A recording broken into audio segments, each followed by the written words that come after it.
Geoff Crocker's spiritual journey has been a remarkable one. As a committed Christian, he spoke at Christian conferences and had his work published by the Bible Society. But then a crisis of faith led him to reject God, and he now believes that atheism is the only logical position. Yet Geoff remains convinced that religion, and in particular religious stories, still have a lot to offer. He joins me now. Geoff, you've just written this book, An Enlightened Philosophy. What are you actually saying in it? Well, in the book I'm trying to trace the development of two things. One, the development of atheism to a rather militant position today, and secondly, the decline in religious faith that's led to something of a confrontation today. And I'm trying to say that that confrontation is really a dead end, and that there are other interpretations that are more positive and promising to both sides. What kind of interpretations are you talking about? Well, the interpretation of atheism, if it's taken to its logical conclusion that everything in this world is simply physical, then how do we account for the non-physical elements of our lives? They may be entirely dependent on the physical host, but nevertheless, we are sentient beings. We do have feelings, we do have thoughts, we do have ideas, we do have loves, and we do have joys. So there is a non-physical aspect of life, which in the book I trace as a metaphysical element of humanity, that we need some account of, and we need some understanding of. At the same time, religion, which has been interpreted as doctrine, has really become non-credible to a large number of people. And there is, I argue in the book, an alternative interpretation, in fact, in my view, a much more powerful interpretation of religion as myth, which does have something to say even to an atheist perspective. Do you think you can convince both atheists and believers to reinterpret religion in the way you suggest?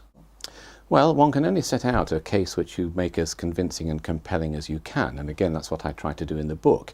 And for the atheist, the opening up of, the understanding of human life beyond the merely physical seems to me to be very inviting and very compelling, because if we simply follow the physicalist interpretation, we come to a materialist conclusion. We've got a consumer society, and that's all we are. Really, we are more than that, and most of us know that. From the religious point of view, if religion has come to a non-credible position for so many people, this is an interpretation which is more powerful, which is more compelling, and which has greater access for a far greater number of people. Can you give me an example of how an ancient religious story could be reinterpreted to be relevant today?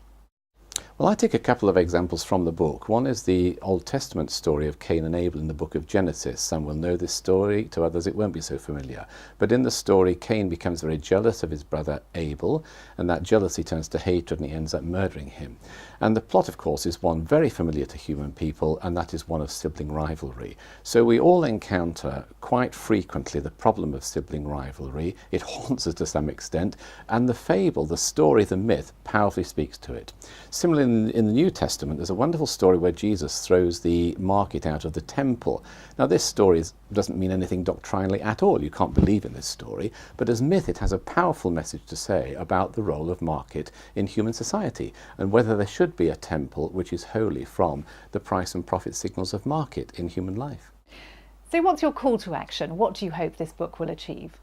Well, I would hope to achieve the development of the kind of synthesis that I'm trying to propose in the book, i.e. that religion interpreted as myth does have a very valid contribution to make to human understanding. Other literature does as well, of course. It's not an exclusive claim, but from that claim, from that contribution, a new narrative develops for social values and for the way that we want to live.